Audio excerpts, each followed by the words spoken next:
Welcome and welcome back to Off the Reel. Star Wars: A New Hope. Let's do it.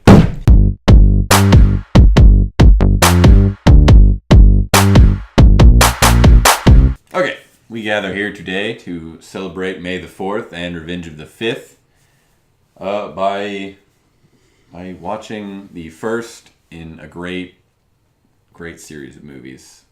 Probably the greatest series ever made. Tops Lord of the Rings.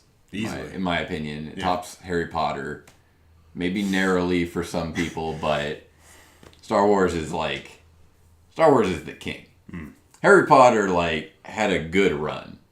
But Star Wars is the king. Star Wars, as its title was then, A New Hope, Episode 4, was released May 25th, 1977. And that day, it changed the world. It did. Really. George Lucas hit the jackpot. It has grown into the hearts of people all across the world. It is unkillable. As much as some people might think that Disney is taken down, you can't. The first trilogy is it's never gonna be touched. Yeah, no, you can't fight the first trilogy. Yeah. Still going strong today in some people's opinion, not everyone's. But it's whatever, because we're here to celebrate the OG Star Wars: A New Hope. Do you think one day we'll get in the Christmas special? What is that? You don't know about the Star Wars Christmas special? I guess we have to review it then. What is it? It's so bad that George Lucas tried to have every copy of it destroyed. That's why I didn't see it. It's a gem, but it's out there. It's findable. You should watch it. It's like me saying you should watch The Room. Basically, it's like watching The Room, but maybe worse. I don't know. But we're not here to celebrate Star Wars' faults or accomplishments, if you will. I mean, some people really love the Christmas special just because of how unique it is. But yeah, so Star Wars: A New Hope is about a young boy on Tatooine that gets dragged into this galactic war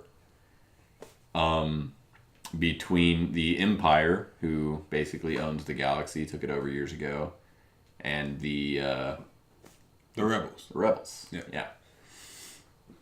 These ragtag little fellas that are fighting back, including a Princess Leia. Even though they pronounce it Leia in the movie. Do they? Yeah, I was watching it last night. I was like, do they pronounce it Leia? Yeah, it's literally Leia, and whoever was saying it. Interesting. Yeah, Tarkin was like Tarkin. Yeah, I was like, that's weird. So I don't know if it changed in the other movies. Luke gets dragged into this by these two droids that come down, C-3PO and R2-D2. And he's dragged into saving this girl, who he does not know at the time is his twin sister. He'll find that out in episode 5. And he encounters Han Solo, a smuggler, in a very horrible, wretched hive of scum and villainy. He's accompanied by an old Jedi Master, Obi-Wan Kenobi, Ben Kenobi in these movies. And Chewbacca. And Chewbacca. So it's a good time. Let's just Darth Vader. All right, I'm done. Try to get that last one in. Let's get into the inner workings of this movie. First point. Creativity. Originality.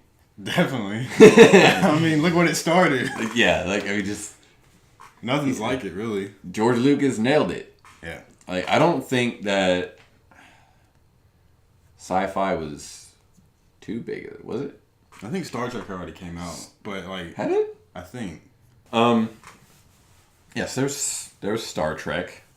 But even that, it's nothing like Star Wars. Yeah, Star Wars is like such a unique, weird story. If you really get into like the deep inner workings of it, like Star Wars is a weird story, especially like the original concepts for it.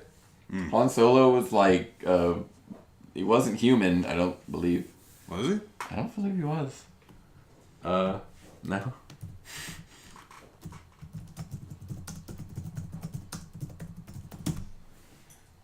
Oh yeah, he's look at him. Yeah, he looks like Greedo. Oh, no, never mind. Jesus. That guy right there. Yeah, and they've known, and him and Obi-Wan knew each other for a long time. But yeah, it's certainly different. But yeah, no, yeah, definitely gets a point for creativity.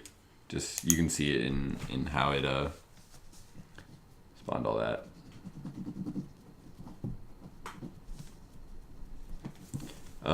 Point numero dos. Plot.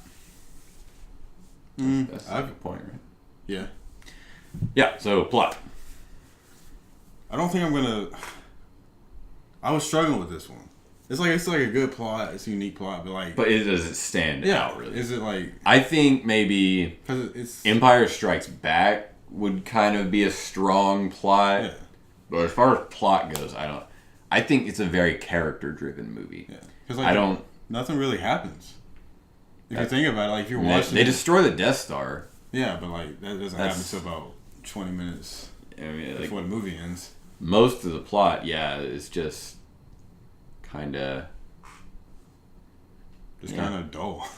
And I mean, there's a thing like R2-D2 goes out in the middle of nowhere. Like it's just, that part, that like beginning part is like slow. the beginning part just kind of goes for the sake of like moving along. Yeah. Like it doesn't have anything driving it really. It's just kind of going.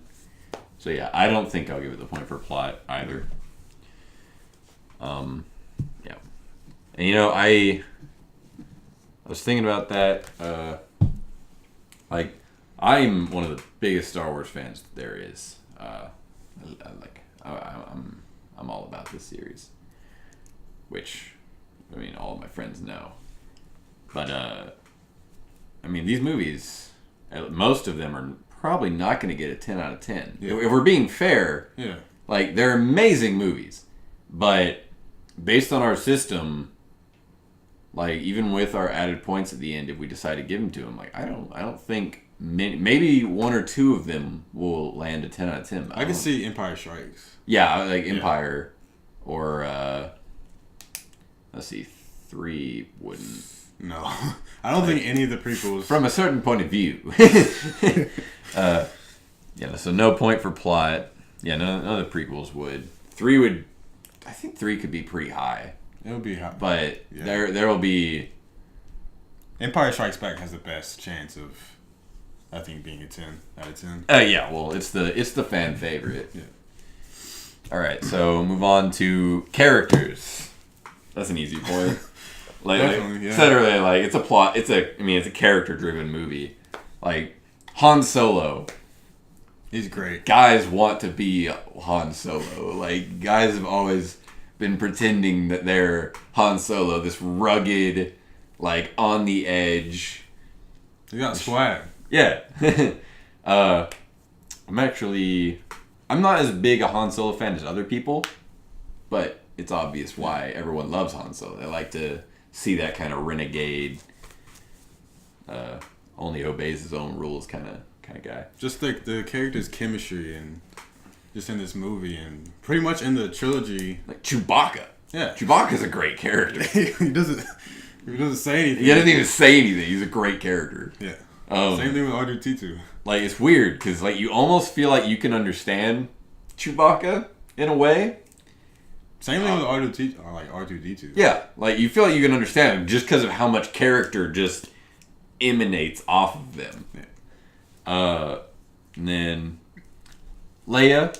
Leia is an interesting, kind of got her own little sass to her a little bit. She's an interesting character. Yeah. Luke, iconic. Yeah, Whiny, Luke is the whiny little bitch hero. Yeah, because like in this movie, it's like you I was don't gonna go to the Toasty station to pick up some power converters. Oh my. Yeah, it's like I don't really care for him in this movie. I mean, of course you don't care for him because he's like whiny and stuff, but even still, like he is a good character. And then, of course, the guy. Ben Kenobi. Ben Kenobi. Personally, I like Obi-Wan better than Ben Kenobi. Yeah. That could just be me. I feel like that's a pretty popular opinion. Plus, we got to see more of Obi-Wan. Yeah. And just Ewan McGregor, man. Like, I like Sir Alec Guinness. Although Sir Alec Guinness said that he didn't like Star Wars. He thought it was stupid. So why'd he do it? Money. Like, a lot of money. Yeah, he said he thought it was fairy tale rubbish. Because he's English. Or whatever. Yeah, no, so Ewan McGregor is my guy. Again, if they don't bring him back for the Obi-Wan movie, They will. I'm boycotting it. If like I will too. I'm not gonna watch I'll feel really bad about doing it too. I'll be like, man, this is a Star Wars movie, but I'm not going to see it. I'm not doing it. I can live with Alden Ehrenreich being Han Solo. I think it's a horrible casting, but I can go see it. Yeah. But if anyone but Ewan McGregor plays Obi-Wan, I'm not doing it. Okay, so full point. Oh, we didn't even. Darth Vader. Oh. And he's like my favorite. Darth Vader is a beast. Darth Vader is one of the best villains, if not the best villain of all time. We don't even get to see much of him in this movie. Yeah, you don't see the main villain of this movie is really Grand Moff Tarkin. Yeah. And Grand Moff Tarkin's a beast too. He's just like he's so remorseless. Like he destroys a planet and does not even care. I mean, like, he's the one that makes the decision to destroy Alderaan. Yeah. Yeah, Darth Vader was just like Yeah. he was just holding Yeah. away like So yeah, full point for characters. Okay. Acting. I was kind of struggling with this because it's like the acting is good, but it's not like It doesn't stand great. out. It doesn't stand out to me. It's really. not great. I mean, okay, Sir Alec Guinness, he's really good, and Harrison Ford. he's pretty good, yeah. But Grand Moff Tarkin, Peter, or I think Peter Mayhew. And I knew Grand Moff Tarkin's name too.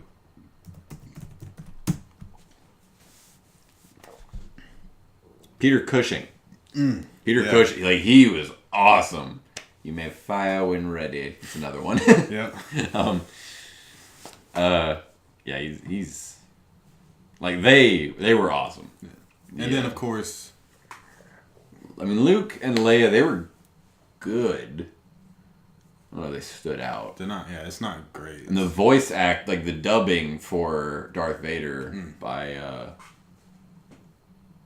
Exactly. That's what I was just trying to think. it just blanks. Like your mind just I was. James Earl Jones. Yes. Okay. How do we? Like I was just gonna say Jones. Like that was all I had. I was like, where did the rest go? Yeah, like the dubbing on that is great. But It's not. does the acting stand out to me above the rest? No.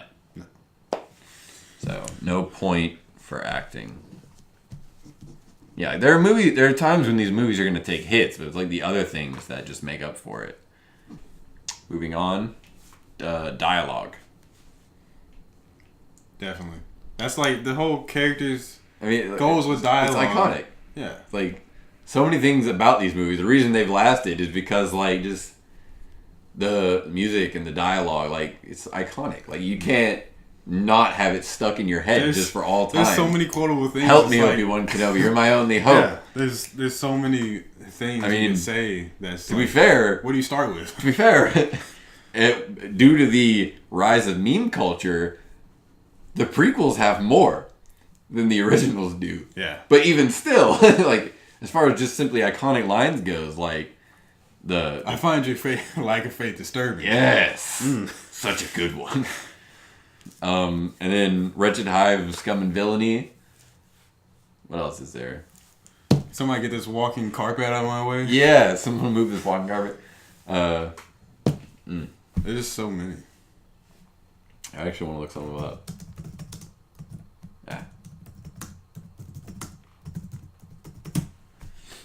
The beginning of the series of I have a bad feeling about this. That's good. These aren't the droids you're looking for. Yep. Aren't you a little short for a stormtrooper? Use the Force, Luke. Don't get cocky. Nice shot, kid. Don't get cocky. Stay on target. Stay on target. Stay on target. That's so good. Okay, but yeah, dialogue. Full point. So, next up, visuals. Oh. Yeah. I don't. It's not great. It's not great. Yeah. Maybe that's just because like the remastered version of it. Oh, you're talking about CGI? Yeah. Cause did they just do that for the new Blu-ray stuff? I mean, like if it's noticeable CGI, that's almost save for Jabba the Hutt. Yeah. Like Jabba the Hutt's the only one that's kind of like. There's other creatures like that CGI. Yeah, there are other ones. Yeah, I think there are some dewbacks. Yeah, there's just and like when it moves across the screen. Yeah, there's one of those. I personally think that, especially the practical effects. The practical effects are good. Like I think some of the visuals, like of the ships in space and like just outer space in general, and the deserts of Tatooine, the Death Star, like the iconic like the tunnel, the trench run. Yeah. Like I think those visuals are so impactful and like incredible, and they hold up. The CGI doesn't. Yeah. The CGI that was added in like post release, most of it doesn't hold up. Yeah, it's trash. But the practical effects of the original movie, and like the look of the cockpit of the Millennium Falcon, like just so much of it for me, it carries. Plus, I mean, we have to take it to account 1977. So yeah, I guess I will give the point. But I just I was watching the CGI. It would be so. Yeah, the CGI is the only thing right, but like the practical effects used holds up so well. And like the original scene of like the Star Destroyer coming over. Yeah. It's nice. What was I gonna say? Oh, like you know how cool it would be to like have one of the original miniatures used to film it, because they use like little miniature ships to like simulate that stuff. Like, you know how cool it'd be to have like the original miniature Star Destroyer from that scene. Yeah. That'd be so awesome. Be like, this is the one. Okay, so visuals. Moving on to soundtrack. Easy point. Like, do we even have to talk about it? John Williams is He's the one of, if not the greatest composers, specifically for film, like ever. Yeah. And this movie, although I don't believe he considers it to be so, like this movie is like his masterpiece. There's some other good soundtracks though. There are some other good ones. Like Jurassic Park. Jurassic Park. It's a great one. Superman. Yes, it's a really good one.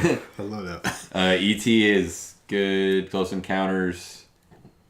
Jaws. That's a good one. But dude, Star Wars. That shit is so iconic. Sound like the and the prequel soundtrack. Duel of the Fates, man. Yeah. Yeah, so full point for soundtrack. Easy peasy. Like anything with John Williams is probably gonna be a full point for soundtrack. Yeah. Okay. Next up, tone of the movie. This one could be tricky for me. I think yeah, but it's kind of, I don't know. It's slow at times, and then it kind of picks up, but then it's like, I don't know. I mean, my thing is there. I can't think of a moment in this movie that I'm ever taken out of it. There's never like a comedic moment that just stands out as like, why is that there? There's never like an overly dark moment where it's like, this feels unnecessary. Like, I think this movie is very tonally sound. So I'm going to give it a point. Yeah, I give it a point too. There's nothing like, that's just... Like, I'm fully immersed in the movie when I watch it. It's not even my favorite Star Wars movie, but... And I'm not a fan of watching old movies, really. But when I put this movie on, I'm watching it the whole time, and I'm having a good time doing it. Yeah. Because there's nothing to make me realize, oh yeah, I'm watching a movie. I hate realizing, oh yeah, I'm in a movie right now. Like, I just wanna sink into the screen, have that be all of what exists for me. Okay, so full point for tone, impact. Do we? Obviously. Up until very recently, Force Awakens held the highest grossing movie. So, yeah. I mean, just the impact it had on everything. It is in some people's view, like the greatest movie series ever created. So, of course it gets a tone for impact. Like, and like it reimagine filmmaking in general. Like, this movie is amazing.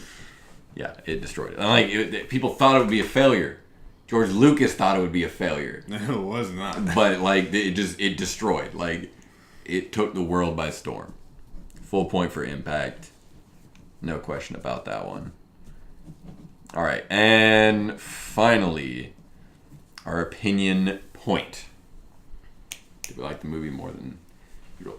Now, I'm actually, because I would not say that I like A New Hope more than the average movie.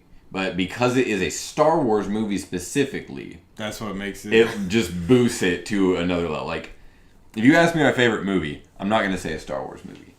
Because Star Wars is on a different scale for me. Like, there's every other movie, and then Star Wars is over here. Different scale for me. So, yeah, I'm giving it my point for opinion. Even though I would not list it in my top movies. Yeah, it's not one movie that I'm just like, yeah, I need to see it. Like, it's a representation of Star Wars, and for that, I love it. So, full point for opinion. So right now we're sitting at 8 out of 10. For A New Hope, I think, speaking for even the fans of the original trilogy, I think 8 is a fair place to sit. Yeah, I think that's pretty much perfect. Let's see. We each have 0.5. 8. I'm thinking about it. No, I think I'm just gonna leave it at that. I think that's leave it at 8. A good score for The New Hope. Because I don't think it deserves that 9. Right. But like, if you gave it a point, I'd be like, okay, just it's fine leaving it. It's fine leave the 8 to 9. I'm just thinking about I think for the wave, like, I think this movie deserves, for like soundtrack and impact, I think it deserves my extra half of a point. I think it sways a little bit there. So I'm going to hit it with an extra half a point. That'll bring it to 8.5. Yeah. Like, just for the impact it had, really. Like, it's big enough that I think it deserves a little more. So our final rating for Star Wars A New Hope is an 8.5. And I think that, that's an agreeable score. Like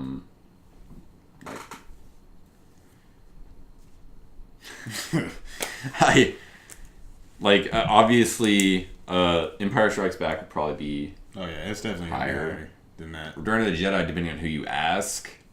Like Return of the Jedi is a more like extreme movie, I think. Like it's more extreme lows and it's more extreme highs than maybe either of the two. I think that will probably. Well, I guess we'll just see when we get there.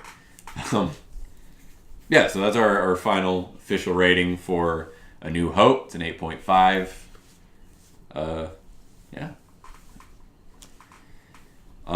We will see you in the discussion portion of our episode. Yeah.